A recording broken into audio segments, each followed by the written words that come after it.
నమస్తే అండి.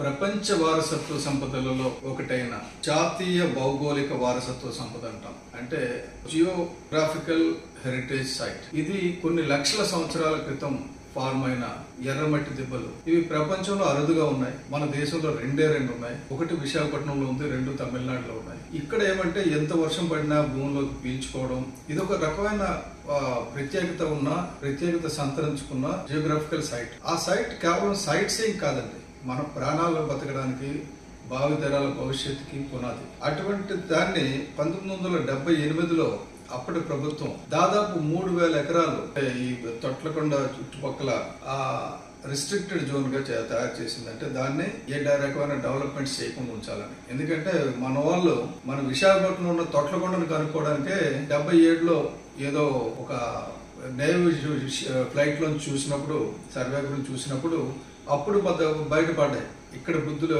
బౌద్ధారామాలు ఉండేవని. అటువంటిది ఆ తర్వాత ఏం చేశారంటే 78లో ఒక 3000 ఎకరాల్లో చాలా అవశేషాలు, చాలా ప్రాశస్త్యం ఉండొచ్చు అని చెప్పి దాన్ని రిస్ట్రిక్టెడ్ జోన్ కింద పెట్టారు. అందులో ఇప్పుడు దాన్ని ఎంత కుదించారంటే 2021లో ప్రత్యేకమైన జీవో తీసుకొచ్చి ఈ జగన్మోహన్ రెడ్డి గారి ప్రభుత్వం దాన్ని 120 ఎకరాలకు కుదించి వేసింది. ఇలాగా ఇష్టం వచ్చినట్టు కుదించి వేయడం కరెక్ట్ కాదండి. ఎందుకంటే ఇదివరకు తెలంగాణలో కూడా హుస్సేన్ సాగర్, హిమాయత్ సాగర్ కి క్యాచ్మెంట్ ఏరియా అని చెప్పి 111 జీవో తీసుకొస్తే దాన్ని 1,13,000 ఎకరాలని సేఫ్ గార్డ్ జోన్ లో పెడితే బీఆర్ఎస్ ప్రభుత్వం రాగానే దాన్ని ఎక్కడ డిస్కషన్ లేకుండా మార్చేశారు. అలాగే 2021లో ఏ రకమైన చర్చ లేకుండా 120 ఎకరాలకు దీన్ని కుదించేశారు. దీని మీద త్వరలో చర్చ జరుగుతుంది, అసెంబ్లీలో చర్చ జరగాలి. బహుశా వైసీపీ ప్రభుత్వం యథేచ్ఛగా సహజ వనరులు దోపిడీ చేసిందని చెప్పి చంద్రబాబు నాయుడు గారు చెప్పడానికి ప్రధాన కారణాలు ఇది కూడా ఒక కారణం అయి ఉంటుంది.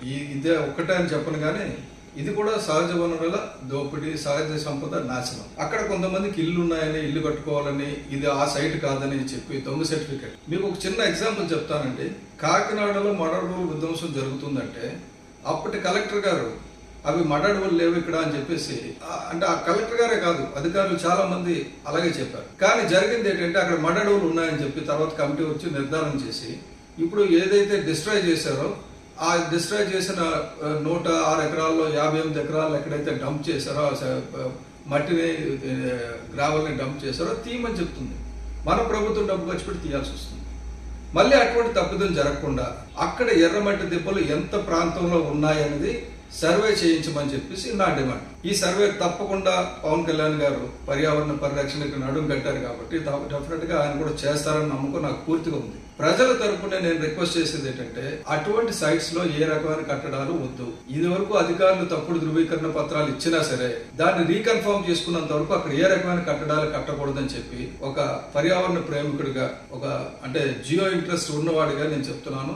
అలాగే చాలా మంది ఆల్రెడీ పెద్దలందరూ కూడా వచ్చి దాని గురించి మాట్లాడడం చేస్తున్నారు. ఇంటాక్ట్ ఢిల్లీ నుంచి కూడా నాకు ఫోన్లు వచ్చినాయి, ఇంటాక్ట్ విశాఖపట్నం నుంచి ఫోన్లు వచ్చినాయి. సోహన్ హట్టంగడి గారు ఫోన్ చేశారు, సార్ ఇక్కడ చాలా అన్యాయం జరుగుతుందని. అన్ఫార్చునేట్ గా నేను ఈ రోజు విజయవాడలో ఉండడం వల్ల ఈ వీడియో రిలీజ్ చేస్తున్నాను. విశాఖపట్నం వచ్చినట్టు అది విజిట్ చేస్తాం.